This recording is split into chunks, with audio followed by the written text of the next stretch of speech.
a podobně, takže kraj areálu určitě taky najdete. A co se týče jinak těch herních prostor, tak hrajeme tady prosím vás všude.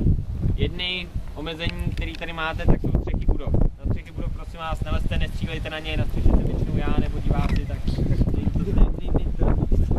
Strnky může?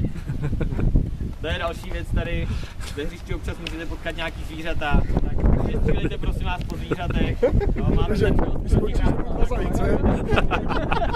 samozřejmě, jestli tady někdo má nějaký příjmení, že jo, tak... Sokol!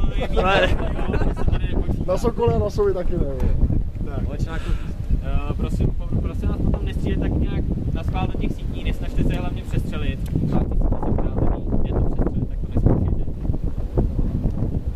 Nevytvářejte si tady pak nějaký vlastní překážky, nepřesouvejte ty, co tady jsou. Jo? Žádný barikády do dveří, do oken a podobný.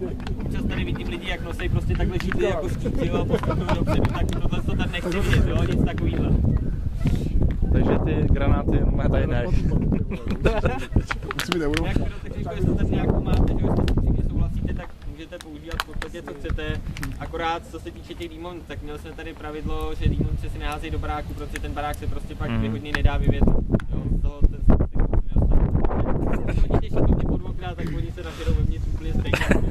Aha, dobrý návod. Ale ne dovnitř ty dýmonce, jo.